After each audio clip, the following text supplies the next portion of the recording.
Hey guys, welcome to Table Talk, the show where we ask you to submit things for us to talk about via the hashtag Table Talk. I'm Joe Beretta. I'm Steve Zaragoza. And I'm Trisha Hirschberger. Boom, Joe, I want you to know that all of those aren't going to be edited out. That's going to be... Let's use them all. Let's use them all. The most under/overrated actors in Hollywood. I'd say underrated Kurt Russell at this point, right? He's part of my Hollywood's Forgotten crew. Yeah. Which I like that. This Yeah, is my Hollywood's Forgotten crew. Kurt Russell is there, Val Kilmer, and Michael Keaton. Those three men I know! are so good and should be around forever. I just read about a Michael Keaton movie coming out, like a new Michael Keaton, like it's a... But here's the thing, we shouldn't be like, yeah, Michael Keaton's coming back. We should be like, oh, another Michael Keaton movie. Great. Yeah, exactly. I know, He it just sucks. doesn't, I don't know, George Clooney's charming, winning smile has ousted Michael Keaton's. Oh. I get the new generation comes in, but there's usually holdovers from every generation. Those three are so good. They're not only just character actors, they're leading men. They're kind of a type of actor that isn't really around anymore. Yeah. Ones that can do the leading and the weird character Well, roles.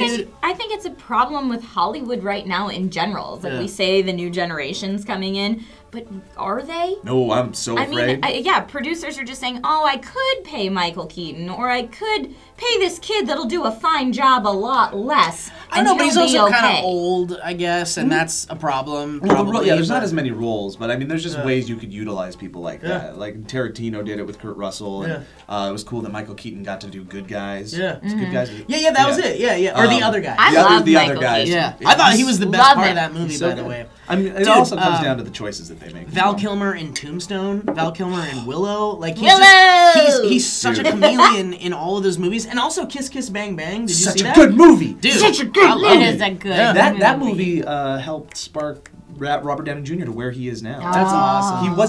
He was still Robert Downey Jr., but he wasn't Robert Downey Jr. that we know today. If you haven't seen Kiss Kiss Bang Bang, watch it. I just watched it recently. It was like within the last year for the first time, and I was like, how did I not know about this film? Yeah, Fucking funny. It's just funny. funny. Yeah. Okay, so overrated actors then. It's hard, right? I mean, when it's off the top of your head like this, it's hard to come up with them right away. I know. If you asked me 5 months ago, I would say Channing Tatum. Yeah. I couldn't stand him, but 21 Jump Street, he's amazing. Yeah, he's good. Great in Magic Mike. He's making good choices now. I feel like he's still a little overrated in my mind, but I liked him in 21 Jump Street a lot. You know? There are just actors that I don't connect with sometimes, and I hate to say that they're overrated because I don't want to be all like judgy McJudgy pants and be like, you're a bad actor. It's just that I really don't. There's Do you have an nothing example? like Josh Hartnett. Okay. It's a great example. Don't connect with that man. Don't like anything he does. Okay. But I'm not going to be the one to say he's a bad actor because obviously lots of casting directors have thought he's a good actor. Yeah. So All right. to each their own. Man, I'm gonna have to come back and make a list on the different I know, favorites. right? But here's my list. I can't think of them right now, but there's a lot. Overrated? I'm not a big Scarlett Johansson fan. What? Yeah, in looks and acting. Joe! I know. Does I this break know. your heart, Steve? This is the reason why I love Scarlett Johansson so much. She looks like a girl you would have gone to high school with. She's a very real girl. She's got real curves. I like that. She's not like a model person that when you see in person you're like, oh my god, this is not a real understand. person. I mean- This is not a real person. Like I respect that about her. She's not a Charlize Theron. Is what She's you're not a saying. Charlize Theron. Zero but about goddamn her does Charlize it for me. Theron. Zero about it. But here's the thing. Here's last thing on Scarlett Johansson, and we'll move on. Yeah. If you had a visual effects artist go through the Avengers and just take her out of every scene, the movie doesn't change. See, that's my problem. That's awful. That's awful. That's my problem. I've thought of my overrated actor, Anna Kendrick. Sorry. Okay. Then I kind of feel the same way about is it Aubrey or Audrey Plaza? Oh no! I like She Aubrey does- Plaza.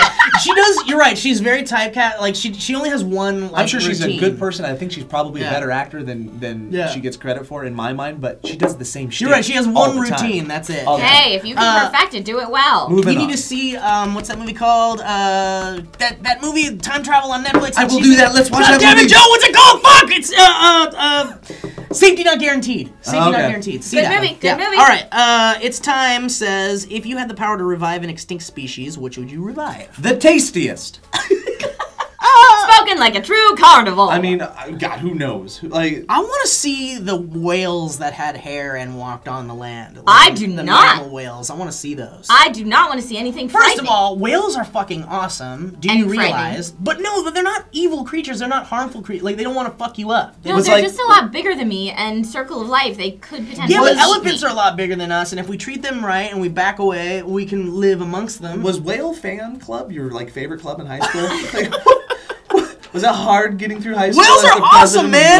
Whale Fan Club? Whales have beards in their mouth that filter krill. And that's why you like them? I want to use beards my in their beard. mouth? I want a beard in my mouth to filter krill. Filter food? I think it would be cool to see almost anything. That, like, Yeah. I really want to hug a dodo bird. Yeah, I I like dodo You birds. know, like, or anything like recent. Like, we recently killed off passenger pigeons. How cool would it be to bring them back? That would be cool. So anything, like dinosaurs, whatever. I'd like to see anything that I haven't seen before. How Yeah. cool would that be? As long as it won't eat me. That's true. That is also true. But how about this? Maybe there's a bigger question in this question. It's should we? I have had this debate with my wife a number of times. I come from the point of view of it's not playing God. It's our responsibility to give something a second chance if we have the ability to do so. Especially if we were the cause of it. Yeah. So dodo birds, passenger pigeons. Pigeons. But then the other side of that argument is survival of the fittest. If they died out, maybe there's a reason they died out, and the species that are here are going to get stronger.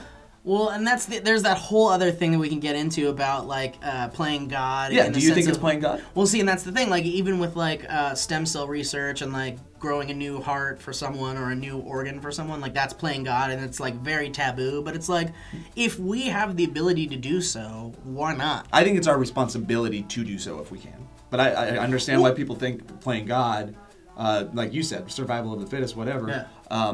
But we are not just the fittest. We're the smartest. We're humane. Mm-hmm. So it's like if we come from an emotional and an intelligent point of view. So if we can, should we?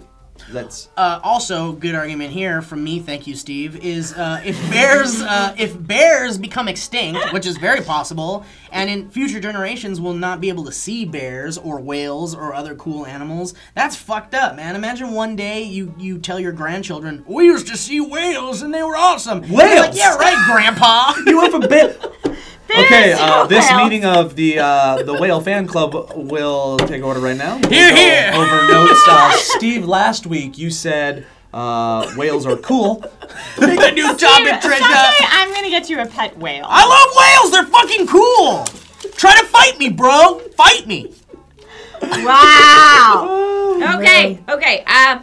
At NJ Beppu says, working for a lot of money and hating your job versus working for little money and enjoying what you do. Okay, I actually have a lot to say about this, but I'll be very quick. Let's let Trish start this Okay, one. yes, please do. I'm sorry. I'm sorry, Trisha. It's okay. I think we are a biased group of people to ask this question to, because we have all chosen an artistic lifestyle, which in and of itself is loving what you do and being okay with not making a ton of money. Mm-hmm. And I 1,000,000% think that. It's funny when I am trying to pursue a new relationship, when I'm out there dating, it's always my first question for people, because I don't care how much money you make. If you hate what you do, you're going to be miserable, and being in a relationship with you is going to make me miserable, and I don't want that. Agreed. Idealistic point of view. You, same thing? Actually, mine's more like you don't want to look back at your life and say, I wasted so much fucking time doing terrible shit.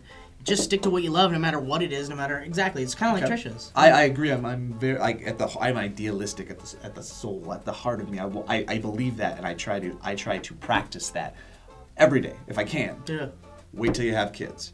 Because when you get to the point where you're responsible for other people, and I'm not saying this has happened to me, I've been fortunate enough, but when you're responsible for not even just your wife, but your kids as well, like keeping and feeding and making the quality of life for another human being, keeping that at a high level, then that ideal, you want to still hit it, but the importance of that ideal will diminish a little bit. Well, if it's like, I gotta go work in a freaking lumber mill instead of struggling, I'm gonna do it. But the sad thing, the other side of the coin of that is like I talk to a lot of parents, a lot of older folks, and they say like, well, I had these dreams and aspirations, and then I had a kid, and then I had to, I have my kid, and I was afraid. I was afraid that was going to happen. I was afraid that I was not going to follow for the dreams, but that is not true. I mean, I was like, oh no, this is going to be a roadblock to the future of the dreams, but it's not. You take that little bundle of preciousness, and they're so cute. they're a road companion on the road to they're so riding your priorities side saddle. change as well. Yeah, they're riding. Right. Hayden's riding side saddle with That's me what I was on my thinking. road to my dreams. Maybe your dream then changes a little. Like maybe like you used the lumber mill example.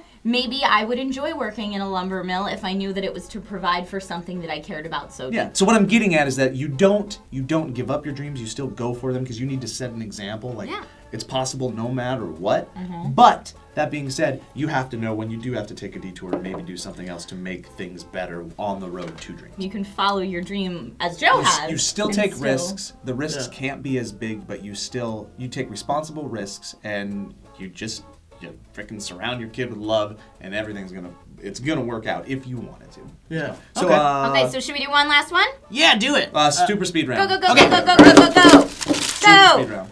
Okay, if the tech was available safely and easily, would you become a cyborg? Why or why not? If it was safe and normal and culturally accepted, yeah, probably. It's like the ultimate performance-enhancing drug. Hell yeah. Yeah, I don't want to die. I want to fucking be a robot that lives forever and fucking has the iPhone 20 and shit. Nope.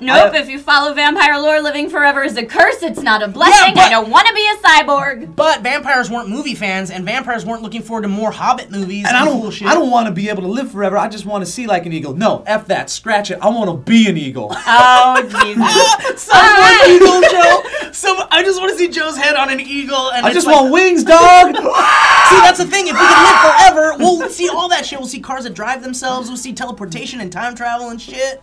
So if you guys had the opportunity to become a cyborg, would you take it up or why not? Let us know in the comments down below. Also, would you resurrect an extinct species? Do you think we should? Let us know that too. Just do it already, please. What's your name? I don't know. Steve, I guess? What's your name? Trisha, I think. I am pretty positive I'm Joe Beretta. Thanks for watching, guys. Oh, it got lovely in here.